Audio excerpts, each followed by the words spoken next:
दिन है मंगलवार, तारीख 30 मई 2023 और आप सुन रहे हैं मजदूर जगत की खबरों का बुलेटिन वर्कर्स कनेक्ट रेडियो। सबसे पहले सुर्खियां। झारखंड में रेलवे की गति शक्ति योजना के अंतर्गत हो रहे काम के दौरान करंट लगने से 6 ठेका मजदूरों की मौत। कर्नाटक हाईकोर्ट की इंडियन टेलीफोन इंडस्ट्रीज को फटकार, सभी 80 निलंबित मजदूरों को काम पर वापस लेने के आदेश। असम में रेल ट्रैक कंक्रीट प्रोडक्ट्स द्वारा अवैध रूप से काम से निकाले गए 96 मजदूरों के समर्थन में तेज हुआ प्रदर्शन। दक्षिण अफ्रीका के सेडिबेंग में समय से वेतन न मिलने के कारण नगर निगम कर्मचारियों का फूटा गुस्सा। और पाकिस्तान में चीनी कंपनी के खिलाफ निर्माण मजदूरों ने दर्ज की बड़ी जीत। अब खबरें तफसील से।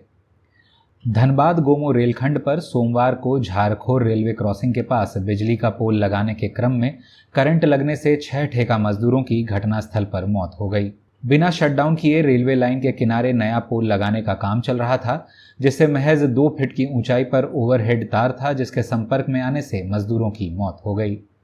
बिजली की लाइन लगाने का काम गति शक्ति योजना के तहत चल रहा है, जिसे रेल विकास निगम लिमिटेड ने ठेके पर दे रखा है। मृतकों की पहचान संजय भुइयां उम्र 28 वर्ष, गोविंद सिंह 30 वर्ष, दिनेश भुइयां 30 वर्ष, श्यामदेव सिंह 45 वर्ष, सुरेश मिस्त्री 50 वर्ष और 40 साल के धर्मनाथ मांझी के रूप में हुई है। इंडियन टेलीफोन इंडस्ट्रीज यानी ITI लिमिटेड के ठेका मजदूरों की 17 महीने लंबी चली लड़ाई आखिरकार रंग लाई है। कर्नाटक उच्च न्यायालय ने निलंबित मजदूरों के पक्ष में फैसला सुनाते हुए कंपनी को मजदूरों की प्रतिनिधि यूनियन कर्नाटक जनरल कामगार यूनियन के साथ हुए समझौते का पालन करने का निर्देश देते हुए सभी 80 मजदूरों को काम पर वापस लेने के आदेश दिए हैं।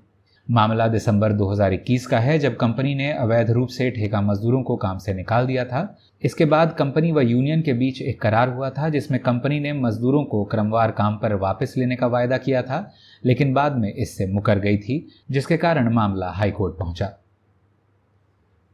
असम के कछार क्षेत्र में रेलवे के लिए कंक्रीट के स्लीपर व स्लैब बनाने वाली company rail track concrete products private limited के ठेका मजदूरों के प्रदर्शन ने जोर पकड़ लिया है। गए पखवाड़े कंपनी द्वारा 5 ठेका मजदूरों को मनमाने ढंग से काम से निकाले जाने और उसके बाद लगभग 90 मजदूरों को काम न देने के कारण मामला गर्मा गया है। असम मजूरी श्रमिक यूनियन के तत्वावधान में आज मजदूरों ने सहायक श्रम आयुक्त के कार्यालय पर प्रदर्शन किया और ज्ञापन सौंपते हुए तुरंत काम पर वापस लिए जाने की मांग रखी। मजदूरों का कहना है कि यदि उनकी मांगें जल्द नहीं मानी गईं तो वे आंदोलन तेज करने पर मजबूर होंगे। चलते हैं अंतर्राष्ट्रीय खबरों की तरफ। पहली खबर दक्षिण अफ्रीका के सेडिबेंग प्रांत से, जहां समय से वेतन न मिलने के कारण एम्फुलेनी नगर निगम के कर्मचारी हड़ताल पर हैं। मजदूरों का कहना है कि वेतन भुगतान में देरी आम हो चली है और अब तक पिछले माह का वेतन भी हाथ न आने से घर चलाना मुश्किल हो गया है। स्थानीय सरकार की उदासीनता ने मजदूरों के गुस्से को हवा दे दी है, जिसके कारण जगह जगह पर विरोध प्रदर्शन ने आक्रामक रूप ले लिया है। उधर पड़ोसी मुल्क पाकिस्तान में निर्माण मजदूरों ने चीनी company power construction corporation of China limited के साथ बड़ा समझौता किया है।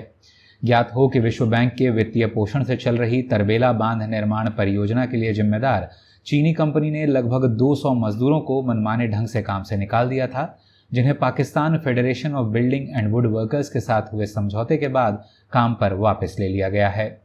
समझौते के अंतर्गत कुशल और अति कुशल मजदूरों की दिहाड़ी में भी बढ़ोतरी होगी।